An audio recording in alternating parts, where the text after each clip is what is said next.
E aí, pessoal, que Israel é um momento de reflexões na palavra de Deus. Mas hoje estamos aqui para mais uma meditaçãozinha simples, mas que faz a diferença.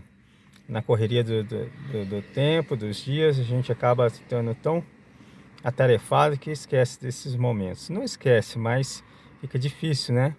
Mas mesmo assim, não estamos aí deixando sem ter as mensagens, né? Vamos então para mais uma hoje. Hoje está lá no livro de Atos, capítulo 4, é o verso 13. Antes, porém, qual que é o título de hoje? Como e quando os cristãos foram reconhecidos como cristãos? Então o texto vai dizer para a gente aqui: ao ver a intrepidez de Pedro e João, sabendo que eram homens iletrados, incultos, admiraram-se e reconheceram que haviam eles estado com Jesus. Ou seja, eles eram mas tão parecidos com Jesus, que acabaram sendo chamados de cristãos. Ou seja, o que significa cristão? Estavam com Jesus, andavam com Jesus.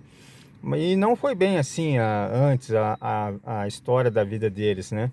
Nós sabemos, Pedro foi um dos discípulos mais conhecidos, principalmente por causa de ter negado Jesus, de ter o abandonado, porque na cabeça dele jamais ia negar, todos podiam negar, menos ele. E de fato, na cabeça dele, do jeito dele, ele foi até o fim. Só que quando chegou lá, na hora do Getsemane ali, na hora que foram para prender, ele achou que era pela luta, pela espada, pela força, pela violência, pela luta. Mas ele viu que Jesus mesmo pediu para ele embainhar a espada. Então aí o medo se apoderou dele, era para ele se entregar, não ia acontecer nada com ele, a gente pensa assim. É uma maneira de pensar, mas o fato é que ele se acovardou e depois encontraram ele lá e viram o jeito dele de falar, mas tinha como, ele tinha estado com Jesus, apesar de não ter sido transformado. Então esse era o Pedro, e os discípulos, João era filho do trovão, violento também, qualquer coisinha já mandava descer fogo do céu, e depois de que Jesus morreu, eles ficaram mais com medo ainda, as portas trancadas, eram covardes,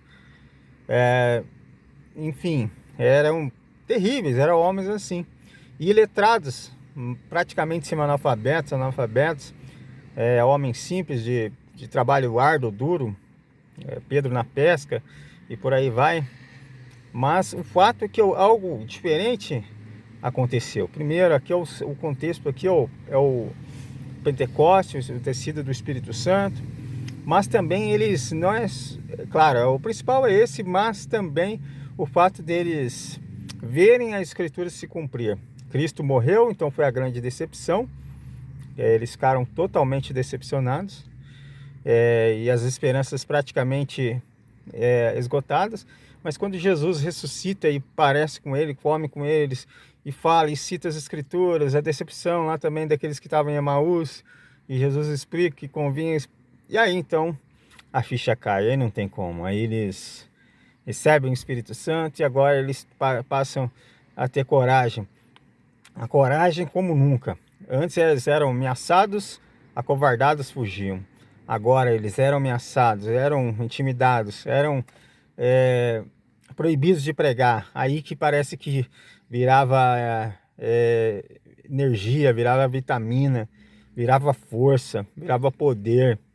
Por quê? Porque eles haviam estado com Jesus, e não apenas em sua morte, mas na ressurreição. Então que isso fica de esperança para você. E aí, como e quando? Então, quando foi ali, mais ou menos ali no Pentecoste, e como, né? Através dos seus testemunhos, de como eles agora mudou totalmente o cenário, houve uma conversão, houve uma mudança. Aqueles que eram covardes, que eram brutos, que eram terríveis, agora eram dóceis e amáveis. E a Bíblia descreve aquela igreja ali um cenário que não tem como conceber a ideia, porque nada eram deles mesmos, eles vendiam suas propriedades, tudo era alegria, tudo era paz, e a alegria deles era levar o evangelho avante. Então ali houve a descida do Espírito Santo. E interessante que os estudos apontam que milhares se converteram em um dia só. Você pode ver o sermão de Pedro ali, aproximadamente quase 3.000 pessoas. Então aí mostra como eles foram reconhecidos como cristãos. A luz deles brilharam. Cristo apareceu neles como se eles tivessem transformado em pequenos cristos. Que Deus abençoe a mim, que Deus abençoe você. Você possa deixar Cristo te transformar, para que as pessoas vejam Cristo em você, possa ver Cristo em mim. Mas isso não vem de mim. Nosso trabalho é qual? Nosso trabalho é ir a Ele, pedir a Ele o poder, e Ele vai conceder. E o resto deixa que as coisas vão acontecerem. Não precisa você ser Cristo, você tem apenas que ser parecido com Ele, buscar a Ele, e aí os frutos vão ser igual ao do seu mestre. Que Deus abençoe a mim, que Deus abençoe você nesse dia, e Deus abençoe. Amém.